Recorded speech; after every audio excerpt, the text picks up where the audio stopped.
تو اب غزوہ بدر کا پس منظر پہلے بیان ہوگا اور اس کے بعد جو اس سے ریلیٹڈ کچھ حالات و واقعات ہیں وہ اس میں ڈسکس ہوں گے۔ اس کے لیے پس منظر سمجھنا ضروری ہے تاکہ آپ کو چیزیں کچھ کلیئر ہو جائیں کہ غزوہ بدر جو ہے یہ ایک حادثاتی طور پر ایک غزوہ ہے جو اسٹیبلش ہوا ہے، کوئی مسلمانوں نے ارادتاً نہیں لڑا۔ اس کے پیچھے ریزن وہی جو میں پہلے بیان کر چکا کہ غزوہ بدر اصل میں عذاب استیصال کی پہلی باقاعدہ قسط تھی جو کافروں کے اوپر اللہ کی طرف سے سورہ التوبہ کی آیت نمبر 14 میں جو آیا کہ مسلمانوں کی تلواروں سے عذاب دیا جائے گا انہیں، جس طرح کے اگلے رسولوں کے انکار کرنے پر اللہ کی طرف سے غیبی عذاب آتا تھا، اس کیس میں صحابہ کی تلواریں جہاد اور قتال کی شکل میں مسلط ہوئی۔ یہ رسول اللہ کی خوبی ہے۔ دوسری نبی صلی اللہ علیہ وآلہ وسلم کی خوبی یہ ہے کہ اگلے انبیاء کا معجزہ دعوی نبوت والا وہ ٹینجیبل فارم میں فزیکل فینومینا آف نیچر کو توڑنے والا ہوتا تھا۔ موسیٰ علیہ السلام کے لیے لاٹھی کا سانپ اور اژدہا بن جانا، عیسیٰ علیہ السلام کا مردوں کو زندہ کرنا، لیکن ہمارے نبی کے کیس میں اس طرح کے معجزات دعوی نبوت والے نہیں ہیں سوائے اس قرآن کے۔ باقی معجزات ہیں لیکن دعوی نبوت والا جو معجزہ ہے وہ قرآن ہے، اسی لیے اسے قیامت تک کے لیے محفوظ کر دیا اللہ نے، چونکہ نبوت قیامت تک کے لیے تھی۔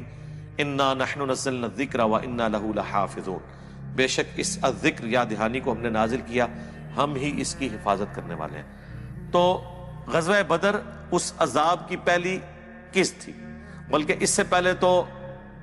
یعنی کفار جب لڑنے کے لیے آ رہے تھے وہ کہہ رہے تھے یوم الفرقان ہوگا، یہ حق اور باطل میں فیصلے کا دن ہوگا،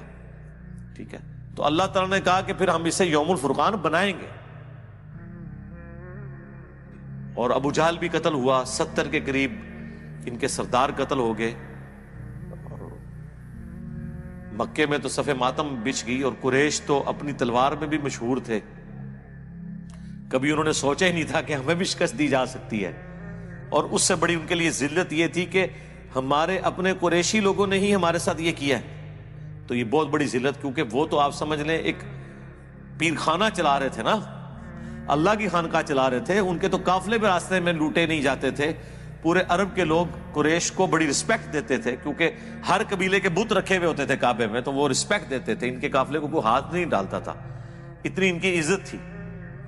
تو اور اتنی ان کی مٹی پلید ہوئی اس حوالے سے، ظاہر ہے پورے عرب میں ان کی وہ ایک بے عزتی بھی ہوگی کہ وہ لوگ جن کو انہوں نے ذلیل و خوار کر کے یہاں سے نکالا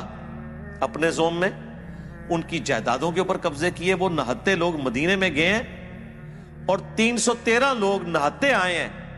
اور 1000 کا لشکر جو کیل کانٹے سے لیس ہے انہیں ملیہ میٹ کر کے رکھ دیا ہے۔ تو کتنی بڑی بے عزتی ہے آج کے دور میں بھی، ذرا آپ اس کو سوچیں۔ تو یہ غیبی مدد تھی، اللہ تعالیٰ کی طرف سے یہ عذاب نازل ہوا تھا، اور قرآن میں بھی ذکر آئے گا کہ فرشتے نازل ہوئے باقاعدہ۔ بخاری مسلم میں احادیث ہیں کہ فرشتے حضرت جبرائیل علیہ السلام خود نازل ہوئے اس جنگ کو لڑنے کے لیے، حتیٰ کہ بخاری میں حدیث ہے حضرت جبرائیل نے رسول اللہ سے پوچھا کہ آپ کے ساتھیوں میں سب سے افضل کون ہے؟ تو نبی الاسلام نے فرمایا کہ وہ میرے ساتھی جو بدر میں میرے ساتھ شریک ہوئے ہیں۔ تو انہوں نے کہا یا رسول اللہ، ہم فرشتوں میں بھی سب سے افضل فرشتے وہ ہیں جو بدر میں آپ کے ساتھ تھے۔ یعنی رسول اللہ کی نسبت کی وجہ سے فرشتوں کے بھی مراتب ہیں، نبی الاسلام کی نسبت کی وجہ سے۔ تو یہ غزوہ بدر ایک بہت غیر معمولی چیز تھی، اسی لیے بخاری میں آتا ہے نبی علیہ السلام نے کس طرح دعا کی ہے پوری لجاجت کے ساتھ کہ اے اللہ، اگر تو چاہتا ہے کہ اب قیامت تک تیری عبادت نہ کی جائے تو پھر تو یہ بے شک مارے جائیں، اور اگر تو یہ چاہتا ہے کہ تیرا ذکر قیامت تک ہو تو پھر تم نے میری لاش رکھنی ہے۔ اور پھر نبی علیہ السلام حضرت ابوبکر حضور کے ساتھ ہیں، وہ دعا سن سن کے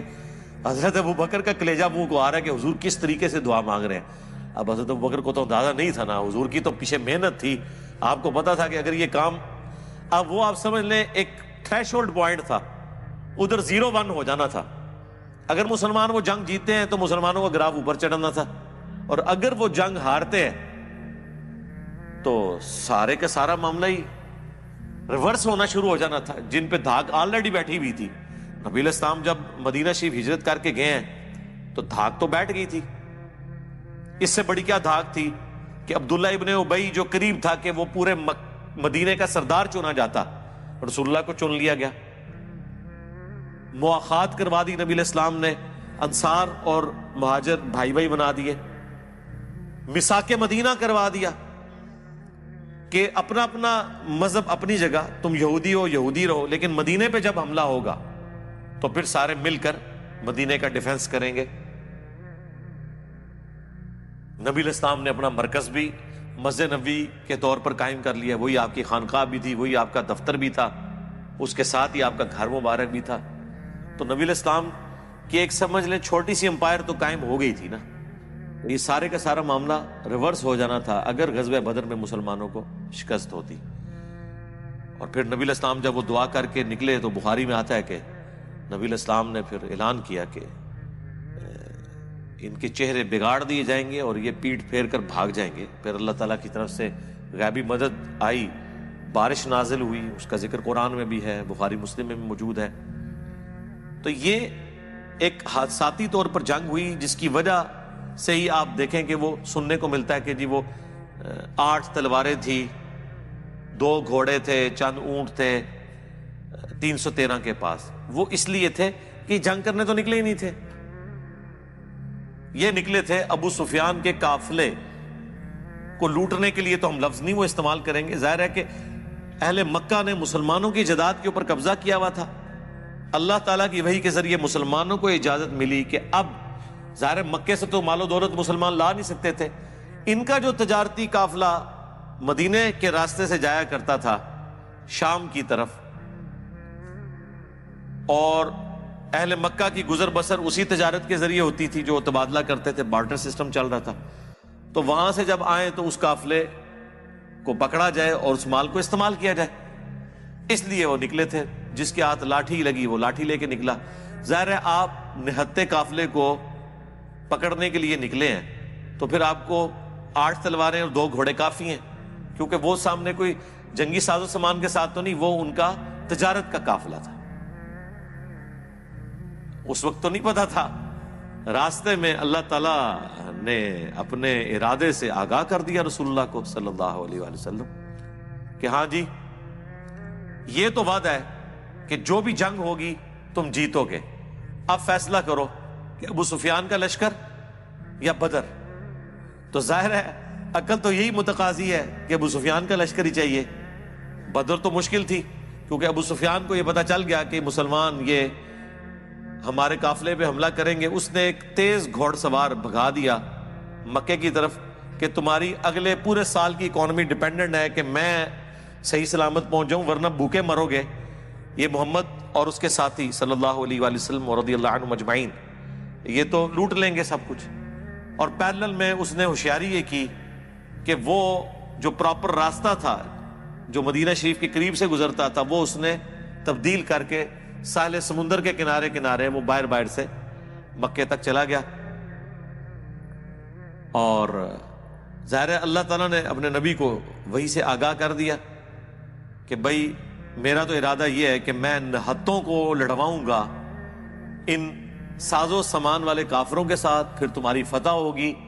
اور لوگوں کو پتہ چل جائے کہ اللہ کی غیبی مدد تمہارے ساتھ ہے۔ یوم الفرقان اسے بناؤں گا، کیونکہ وہ تو ابو جہل کی دعا اس میں بھی آگے آ جائے گی کہ وہ کہتا تھا کہ اگر یہ نبی سچا ہے تو آسمان سے ہم پر پتھر نازل ہوں، ہم اس پہ ایمان نہیں لے کے آ رہے۔ تو اللہ تعالیٰ نے کہا کہ یہ جو اس طرح کی دعائیں کرتا ہے نا اور لوگوں کو دھوکہ دیتا ہے، یہ سب کا سب معاملہ تل پٹ ہو جائے گا جب غیبی مدد آئے گی اور رسول اللہ صلی اللہ علیہ وآلہ وسلم اور ان کے جانثار ساتھیوں کو جو فتح نصیب ہوگی، یہ فتح یہ اس چیز کو طے کرے گی کہ اللہ کی غیبی مدد ہے نبی صلی اللہ علیہ وآلہ وسلم کے ساتھ۔ تو اب مسلمان تو ظاہر ہے اس نہتے قافلے کے لیے نکلے تھے، راستے میں یہ آ گیا۔ اب نبی علیہ السلام نے پھر مشورہ کیا، صحیح مسلم میں آتا ہے، تو صحابہ کرام حضرت ابوبکر سے پوچھا، انہوں نے کہا ٹھیک ہے یا رسول اللہ جو آپ کی مرضی۔ حضرت عمر نے کہا جو آپ کی مرضی،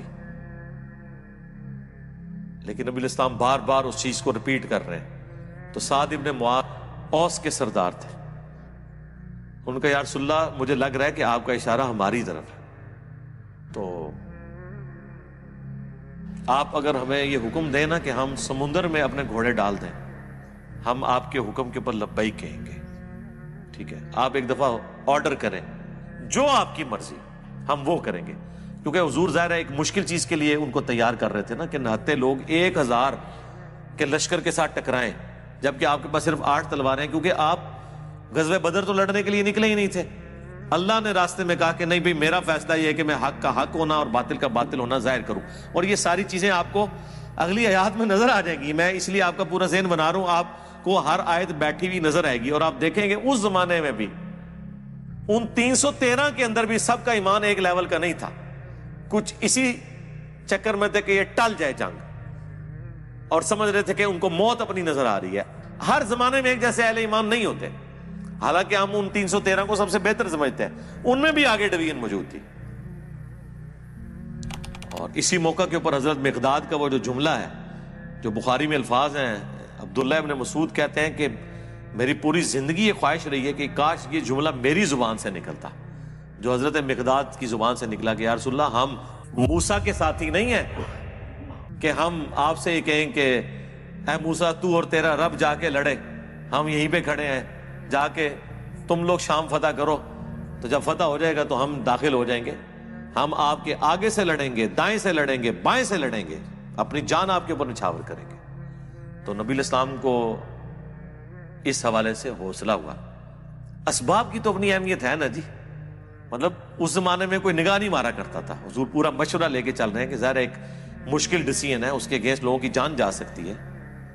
اللہ تعالیٰ نے یہ ایفرٹ کروانی تو انسانوں کے ذریعے ہے نا،